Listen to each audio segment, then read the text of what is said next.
Chris from Nerd-Base.com, and I'm here with writer, director, producer, film auteur, sex enthusiast, amateur child psychologist.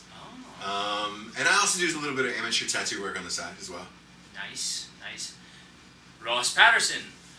In New York City. And New York City. And welcome everybody. The bright Soho, the big Chinatown. Orange. The big tangerine, isn't it? Not called that? Kumquat? Not called that? No. No. Okay. No. Apple? No. I don't like apple. I think we need to move on from the Big Apple. I actually found out recently why they called the Big Apple. Evidently, there were a lot of apple groves. That's a lie. Yeah. You just made that up. I made it. You just made that up. Okay. I'm sorry. I'm not very good at this. Right. So, yeah. Ross, I was recently sort of introduced to by a film he made called FDR American Badass. Greatest movie I've ever made. Holy shit, dude. Such a good movie. Okay, we were talking a bit before we started the tape about this, and I'm like, let me cut this off because otherwise I'm going to waste some good conversation. And really, man, when wonderful actor Jesse Merlin, talented fucking guy. Remarkably talented. Yeah. And handsome. Sure. Yeah. Sure. When he came by, he's a friend of mine, friend of ours. He brought the film with him, and we had our own little private screening. And I don't remember laughing that hard at a movie consistently in forever. Oh, thanks, man. I was literally crying. I mean, I sounded like a maniac. I was like, ah! I appreciate it. Non-stop. So, that being said, what was your inspiration? What kind of movies did you watch growing up that led you to create something like that? Movies like Airplane, Animal House, Caddyshack, the Naked Gun series, and then even most recent films like Black Dynamite. Huge Black Dynamite fan. Anchorman. I love absurdist humor, but Hollywood's just not making it. Yeah. At all. Unfortunately. No. So it's romantic comedies or bullshit like that, and comedy doesn't do well overseas, so they just don't care about it. Yeah. So I try to create my own brand new genre of this B comedy that is just balls out, completely over the top, nothing that a studio would ever greenlight type shit. And that's fantastic. I mean, it's great. Now, did you film that all in digital? Did you get big? Digital, yes. So I think that's, maybe you're on board with this. I would say obviously you're on board with this, but do you think that we're going to see a lot more independent cinema, being that it's the equipment to film something on a larger scale is more readily available? Oh, absolutely, because everything's digital. By 2013, all the theaters have to switch to digital. Oh, I heard about that. So you're not making a print anymore of 35 millimeter, or you don't have to blow up, you don't have to ship prints. Like, we've been screening all across the country in about 25 cities now for FDR with just a Blu-ray. That's fantastic. So we show up with a Blu-ray, and then it looks... Oh, it looked great. Looks amazing on the screen. So the technology is definitely changing, and now with the way that kids are learning editing at an early age by doing their own little home movies, own little shorts and things for YouTube, it's only going to increase the number of filmmakers out there because it is cheap and it is so readily available. And look, 1080p is 1080p. It doesn't really matter what you shoot it on. Yeah. The lighting's a different story, and what it sounds like. Well, that's the difference between a professional production and exactly something I would make. Exactly, but I mean, you have movies like Paranormal Activity and things like that where it was shot for 15, 18 grand or whatever it is. Yeah. Bellflower. So it's possible. It's absolutely possible.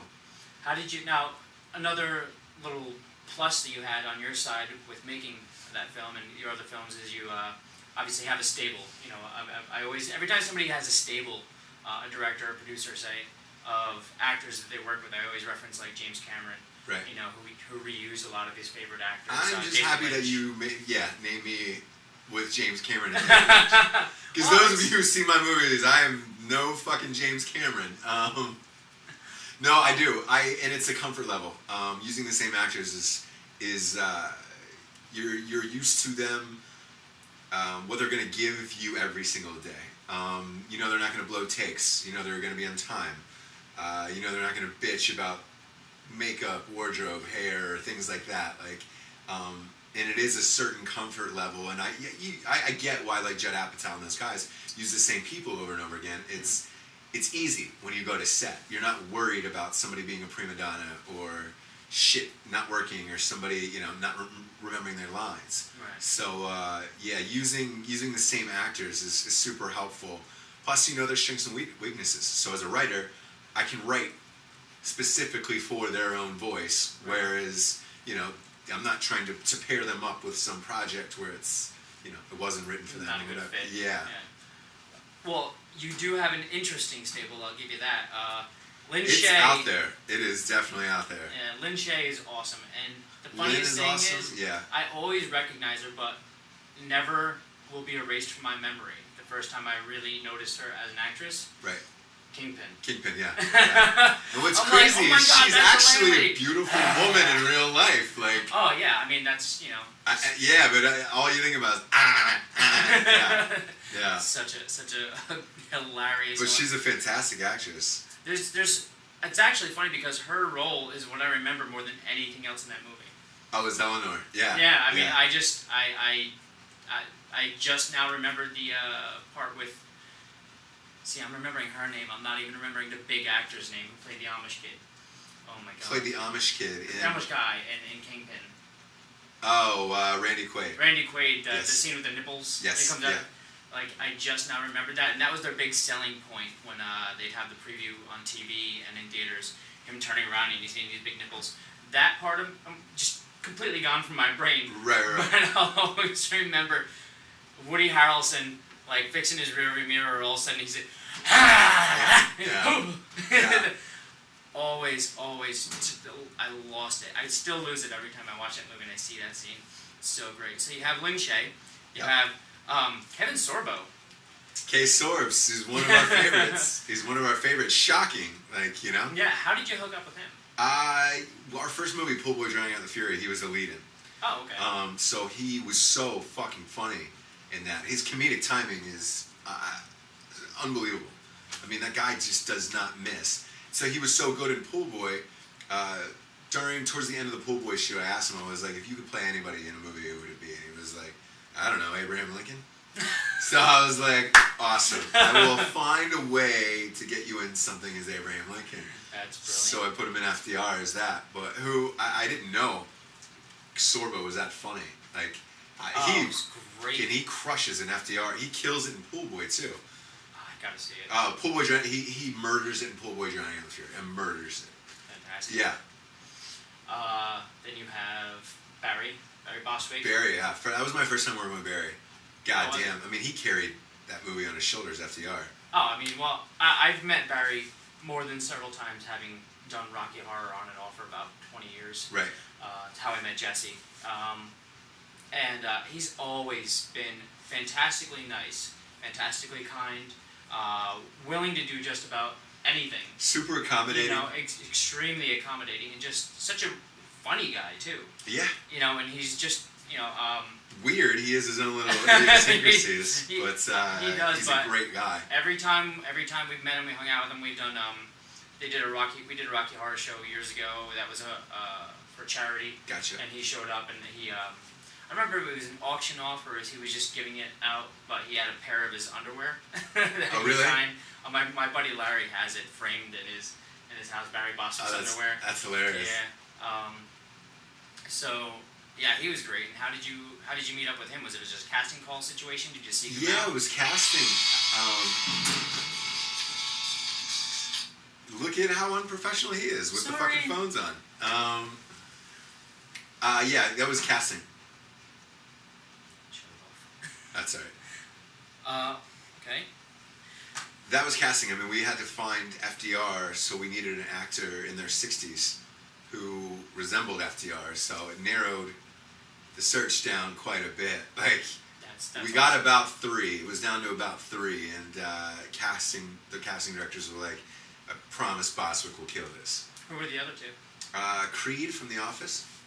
I never watched it. never seen The Office? Never seen Are you The Office. fucking kidding me? I'm sorry. Wow.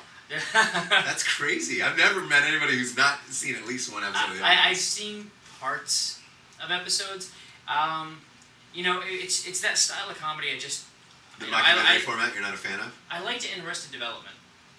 I guess it has That's the a same different no. feel. No. That's a single camera, yeah. This is a mockumentary format. It's probably you just don't like the mockumentary format. Could be. Yeah. Could be. Do you watch Modern Family? Nope. Same. Well, it's the same format, so it makes sense. Yeah. Well, it's not. My buddies keep trying to get me to watch. I'm peculiar with my TV viewing. Like right now, I'm watching. I love Supernatural, and I hadn't watched it in the past. So you 6 will years. watch Supernatural. I'm a big horror and sci-fi nut. Season 90 or whatever the fuck they're on, but 8. Okay, I gotcha. But no Modern Family. What comedies do you watch? Red Dwarf. I don't know what Red Dwarf is. It's a old British sci-fi series. I like British comedies. Do you like anything currently? Do you like Garth Marenghi? Oh, Garth Marenghi was brilliant. Then you'll love Pool Boy. It's a lot like Garth Marenghi. All right. What any current comedies that are on television today? No. Wow. I think I just got caught up on Revolution, which is awesome. Oh, is it a good show? It's really good, yeah. My boy from Breaking Bad is on there. Oh, Gus Fring. Oh, is he? Yeah. I saw the first 2 episodes of Breaking Bad. I've never watched anymore. Not that I didn't like Wow. it. I love What is happening? I'm all over the place. I'm one of those guys. So what is your favorite TV show right now? Right now. If you could only watch one, what is it? It's a hard sell. What is your go-to on TiVo? My go-to on TiVo? I'm watching like 5 different things, honestly, right now. But name one. What's your jam right now? I like Revolution right now.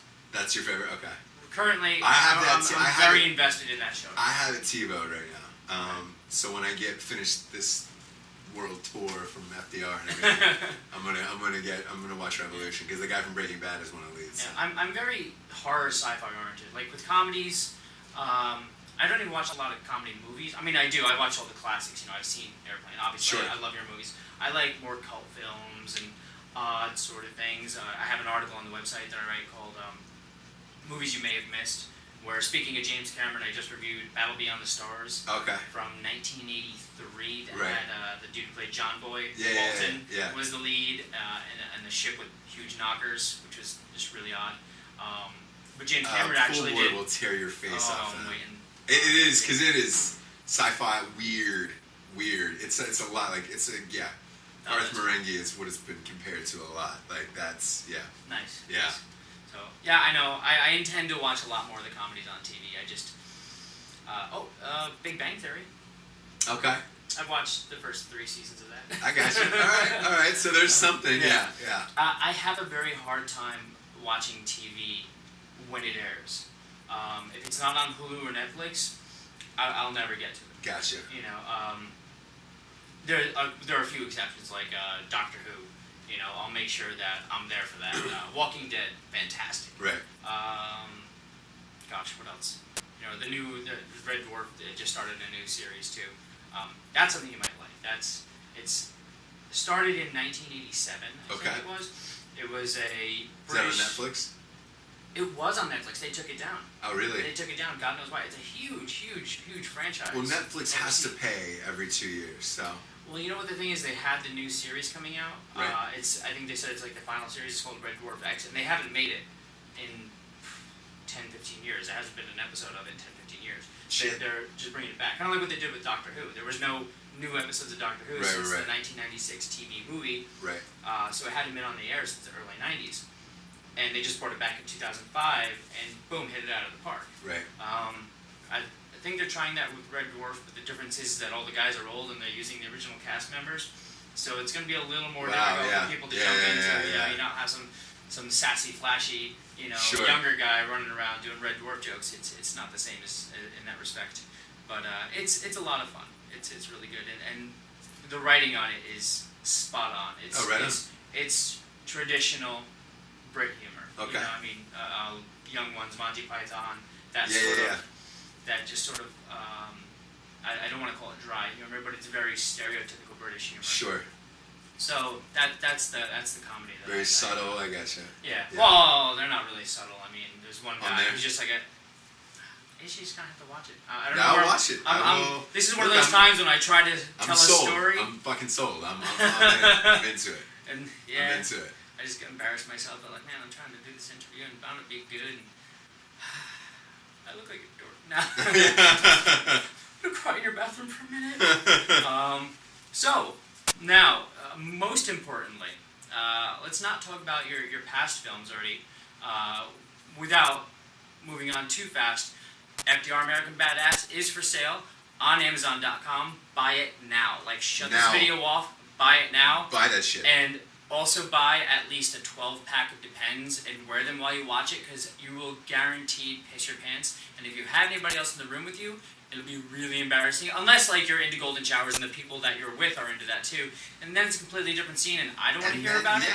Yeah. And go double feature with it. Pool Boy and FDR back to back will tear your face off. Yes. So, tell me, my friend, about Helen Keller versus the Nightwolves. Helen Keller versus Nightwolves. That's the one we're doing a Kickstarter for right now. Hopefully that gets made. I pray that it gets made. It has to get made. I know. We need Kickstarter to come through. Well, I checked this morning. You were at like 16 grand. It's only been up for a week. Yeah, 4 days, 4 or 5 days, and we're at 16 or 17,000. We need 150 though to make the rest of it. It's one of those concepts that literally financiers were like, "We'll only give you so much because what the fuck are you doing?" And it's, but it's crazy. Like it's an action comedy, but you see Keller thinks everyone else is a fucking idiot in this movie. So it completely turns the tables on it. Like, on the jokes, on the everything. And she is, like, just a hardcore, aggressive killer in this. Nice. Yeah. So, I mean... her dad makes her a sword. It's engraved, like Natural Born Keller. Yeah. That's awesome. Yeah, and the cast, Barry Bostwick is in it. Lynn Shay, we got Lynn Shay back. A lot of people from FDR, again, a lot of people I've worked with, who I love working with. Yeah. Jesse Merlin's back in it. This girl named Jessie Weissman from Bellflower was one of the Sundance hits last year. Right, yeah. She's going to be playing Helen Keller. And then the older Helen Keller will be Lynn Shay. So, I think one of the things that you're trying to promote here, when you put it on the video, that you put on the Kickstarter page, was that a lot of people might be offended immediately when they see, oh, you're making a Helen Keller spoof movie? Right. So how do you think you're going to sort of get around that? Do you care? Well, no, I put on Kickstarter, it was like, we will not be making fun of Helen Keller at all.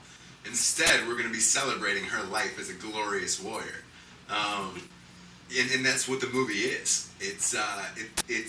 She is oblivious to, when she loses her hearing and eyesight from these Nightwolves, like, she's oblivious to the jokes and things that are being made around her. But then it turns out that she, like everybody else in town, is a pussy except for her. And she just turns into this natural-born Keller. Like, nice. Yeah, so the town is depending upon her. So yeah, it completely flips it. It's not what you think at all. That's awesome. Yeah. So what are Nightwolves? Like The Grey. You ever see The Grey with Liam Neeson? Oh, right, yes. Yeah. Okay. So, yeah, red eyes and, these ridiculous Nightwolves. And it'll be shot in the same vein as FDR and Pool Boy, where it's, we use stock footage of Nightwolves. Like, some of the actors won't be the same. Like, I'm really pulling for you to actually put a puppet wolf in there. Oh, the puppet wolf is in. Oh, it is? That will be in. Yeah. I had such a giggle when I saw that. So that'll be in. I mean, again, if the Kickstarter campaign, people donate, it works. It's all of that is in. And you have some fantastic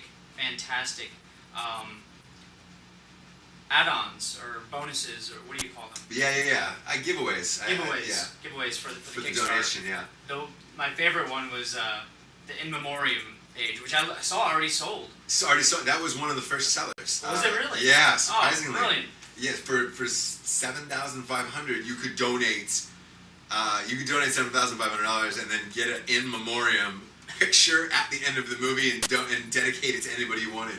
So this guy bought it, I think the first or second day, and I can't wait to see what it is, or who he's dedicating the movie to, or what.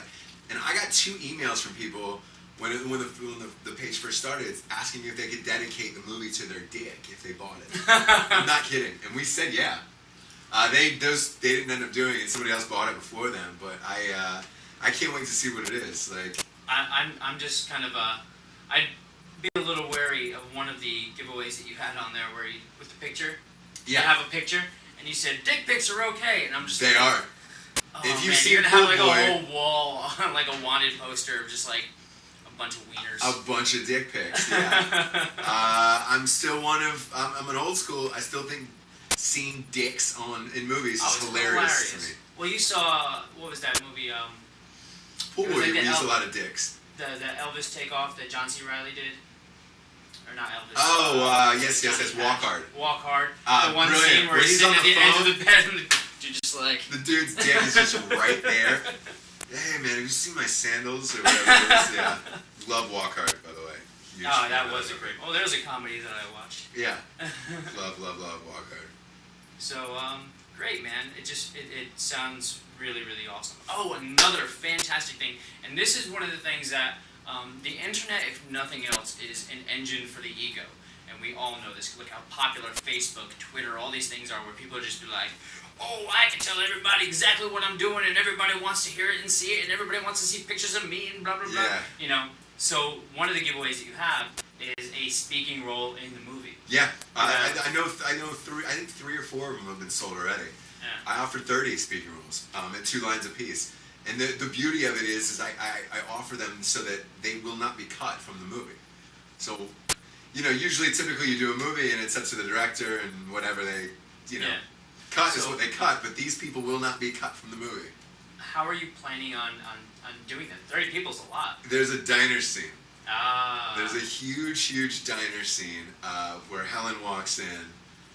I don't want to give it away what it is, but it's really, really fucking funny. Yeah, we were talking about that on the podcast last night when my friends and I were recording, and I brought up the movie because I showed him the trailer, showed him the Kickstarter. I'm like, this is awesome, and I'm so pumped because this is just like I love the odd, weird sort of movies, and we started talking. I'm like, well, I don't know, maybe he could have like a crowd thing where it's like, don't worry, everybody, there's Nightwolves out, and like the mayor on the front steps. Right. Like you'll just have some jackasses out in the crowd, be like, kill him.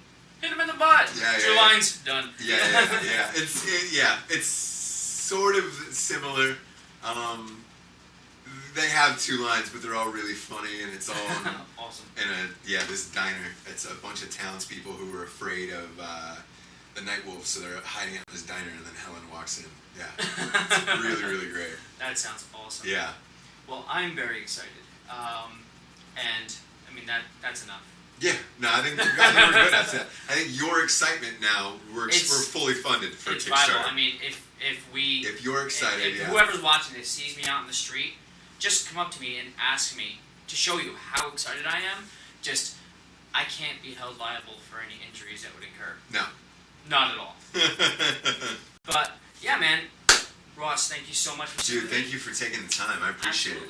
Do you have anything else you want to say before we shut this down? Nah, yeah. I mean, I would love to talk about my dick for a half hour. Just because I think we have enough tape. Do we have enough tape? We might. Okay. All right.